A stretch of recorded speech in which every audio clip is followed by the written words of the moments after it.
बच्चों, आज आप लोग को पाटलिपुत्र वैभवम पीयूषम दसम वर्ग के द्वितीय भाग पाटलिपुत्र वैभवम का अध्यापन करने जा रहा हूँ। आज पटना के बारे में इसमें बतलाया गया है, बिहार राज्यस्य राजधानी नगरम पाटलिपुत्रम सर्वेषु कालेषु महत्वम धारयत्।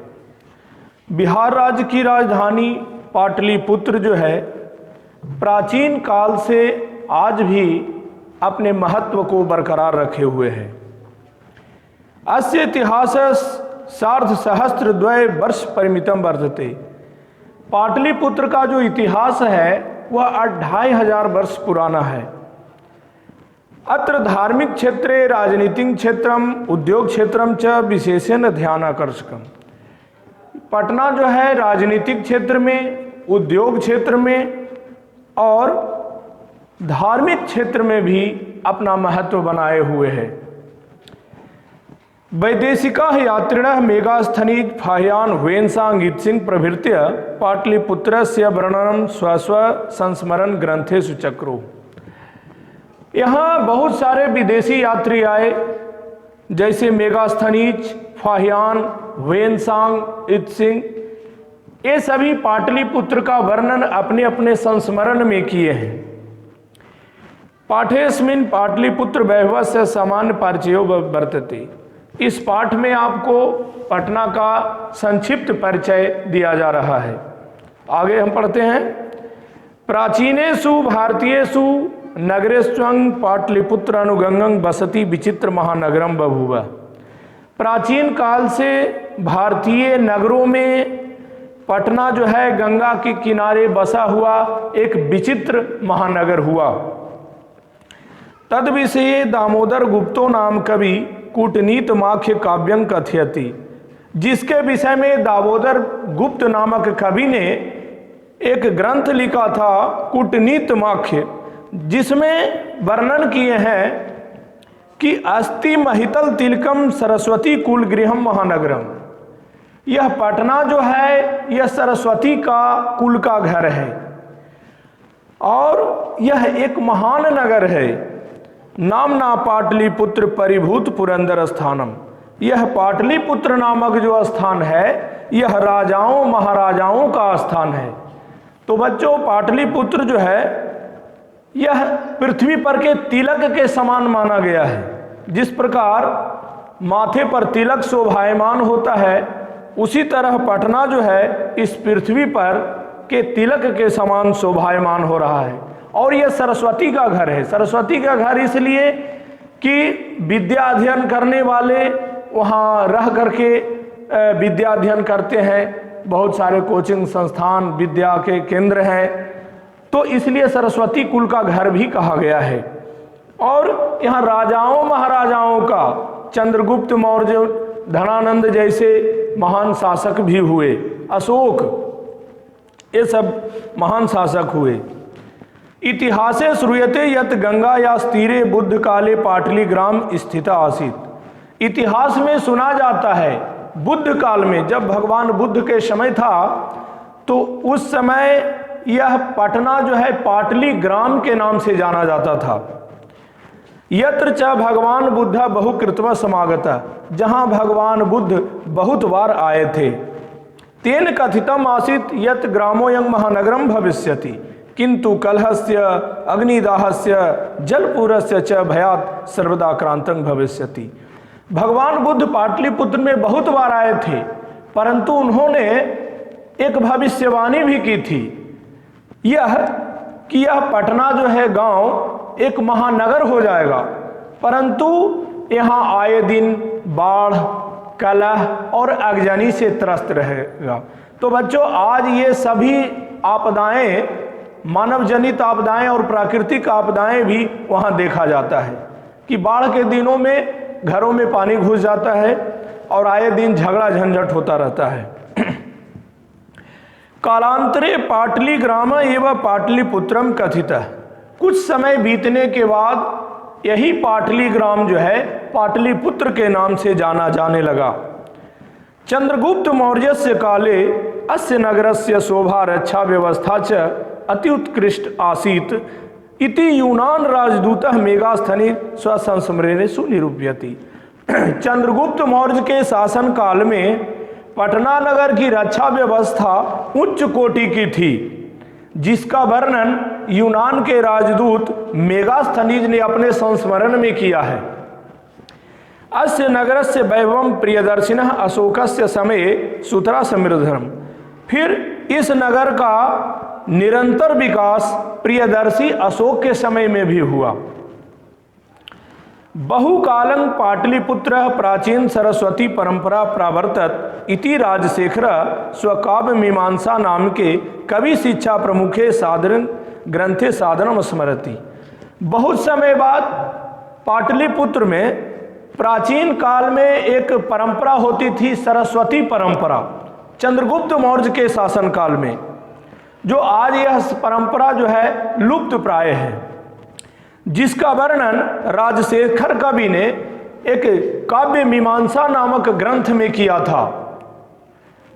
वर्षों वर्ष वर्षा विह पाणिनि पिंगलम विह व्याड़ी बर रुचि पतंजलि यह परीक्षिता ख्याति जगमोह, कि यह पाटलिपुत्र में अनेक परीक्षित विद्वान ज्ञानी जन्म लिए, जैसे पाणिनि जो व्याकरण के जनक कहे जाते हैं, उन्होंने भी वही शिक्षा ग्रहण की थी। पिंगल, व्याडी, बररुचि और पतंजलि जो योग दर्शन के रचयिता माने जाते हैं, ये सब महान ख्याति वहां जन्म लिए थे। कतिपयेषु प्राचीन संस्कृत ग्रंथेषु पुराणादिषु पाटलिपुत्रस्य नामांतरम पुष्पपुरम कुसुमपुरम वा प्राप्यते। फिर समय बीतने के बाद यह प्राचीन काल से अनेक संस्कृत ग्रंथों में और पुराणों में भी पटना का नाम पुष्पपुर या कुसुमपुर भी मिलता है।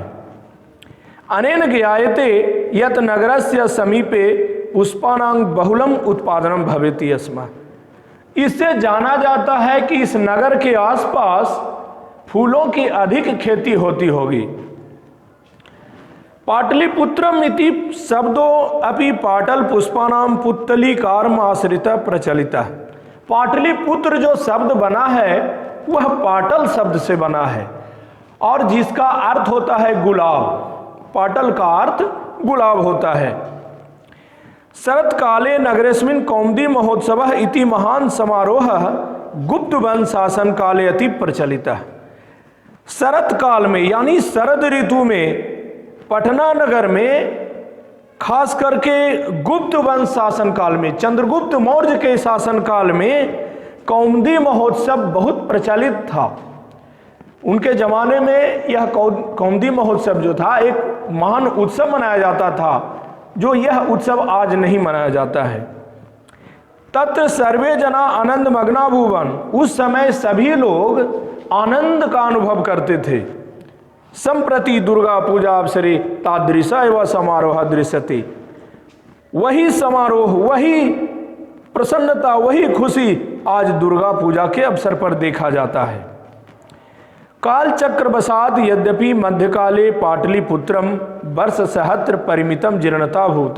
समय बीतता गया और मध्यकाल में पाटलिपुत्र जो है हजारों वर्ष पुराना हो गया। तस्य संकेत अनेकेषु साहित्य ग्रंथेषु मुद्रा राक्षसादितो लभ्यते। जिसका संकेत अनेक साहित्य ग्रंथों में मिलता है, खास करके मुद्रा राक्षस नामक ग्रंथ में। बच्चों, ये मुद्रा राक्षस जो था ये अमात्य राक्षस था, घनानंद के मंत्री था, जिसे मुद्रा राक्षस का नाम दिया गया था। मुगल वंश काले अस नगर से समुद्धारो जाता है। फिर मुगल वंश का समय आ गया तो मुगल वंश में भी इस नगर का उद्धार हुआ, विकास हुआ। आंग्ल शासन काले च पाटलिपुत्र से सुतरांग विकास हो जाता है। फिर अंग्रेजों के शासन काल में भी पटना नगर का निरंतर विकास हुआ। नगरमिदम मध्यकाले व पटनेति नामना प्रसिद्धम आगता है। फिर मध्यकाल में यही पाटलिपुत्र जो है पटना के नाम से जाना जाने लगा, जो आज भी हम लोग पटना के नाम से जानते हैं। अयं च शब्द पतनमिति शब्दात् निर्गतः, और पटना जो शब्द है यह पतन शब्द से बना है। नगरस्य पालिका देवी पटन देवी अद्यापि पूज्यति, पटना नगर की पालन करने वाली देवी पटन देवी माता आज भी वहाँ पूजी जाती हैं। कुछ लोग कहते हैं कि पटन देवी के नाम पर ही और पटना का नाम पड़ा है। संप्रति पाटलिपुत्रम अति विशाल वर्तते बिहार राज्य से राजधानी चासित, और आज जो है पटना एक विशाल नगर बन गया है और बिहार राज्य की राजधानी भी है। अनुदिनम नगर से विस्तारम भवति, आए दिन इस नगर का विकास हो रहा है। अस्योत्तरस्यांग दिशि गंगा नदी प्रवहति, पाटलिपुत्र के उत्तर दिशा में गंगा नदी बहती हैं। तस्या उपरी गांधीर सेतु नाम एशिया महादेशस्य दीर्घतम सेतु, और उसी गंगा नदी पर बना हुआ महात्मा गांधी सेतु जो है एशिया महादेश का सबसे बड़ा पुल है। किंच रेल यान सेतु निर्मीय मानो, रेल सेतु भी बन गया है जिस पर रेल भी चलते हैं। नगरे अस्मिन उत्कृष्ट संग्रहालय, पटना नगर में देखने योग्य जो है तो उच्च कोटि का संग्रहालय है, म्यूजियम, उच्च न्यायालय, सचिवालय, गोल गृहम, गोलघर, तारामंडलम, जैविकोद्यानम, मौर्जकालिक अवशेष। तो बच्चों वहाँ और भी बहुत सारे चीज देखने को मिल रहे हैं, गोलघर, तारामंडल और जैविक उद्यान, चिड़ियाखाना जिसको जू बोलते हैं, और मौर्जकालिक अवशेष, चंद्रगुप्त मौर्य के शासन काल में जो अवशेष बचे हैं, जिस प्रकार नालंदा में है तो उसी प्रकार पटना कुम्हरार में भी और मौर्जकालिक अवशेष हैं। महावीर मंदिर, जो हनुमान मंदिर भी कहते हैं, ये दर्शनीय स्थल हैं। प्राचीन पटना नगरे सिख संप्रदाय से पूजनीय स्थलम दशम गुरु गुरु गोविंद शिष्य जन्म स्थानम गुरुद्वारेति नामना प्रसिद्ध वर्तते। और प्राचीन पटना जो है, पटना सिटी, यह सिख संप्रदाय के लिए पूजनीय स्थल है, क्योंकि सिख संप्रदाय के 10वें गुरु गुरु गोविंद सिंह का वह जन्म स्थान है जो गुरुद्वारा के नाम से प्रसिद्ध है। तत्र देशास्य तीर्थयात्रिनः दर्शनार्थ आयन्ति, वहाँ देश के भिन्न भिन्न भागों से और सिख संप्रदाय की भावना रखने वाले सभी वहाँ दर्शन के लिए आते हैं। एवं पाटलिपुत्रम प्राचीन कालात् अद्याविधि विभिन्नेषु क्षेत्रेषु वैभवं धारयति। तो इस प्रकार पाटलिपुत्र जो है प्राचीन काल से आज भी और विभिन्न क्षेत्रों में वैभव धारण किए हुए है। सर्व संकलित रूपेण संग्रहालय दर्शति, जिसका हम संकलित रूप संग्रहालय में अर्थात म्यूजियम में देख सकते हैं। पर्यटन मानचित्रे नगरमिदं महत्वपूर्णम, पर्यटन के मानचित्र में पटना का अति महत्व है, इस नगर का विशेष महत्व है। धन्यवाद।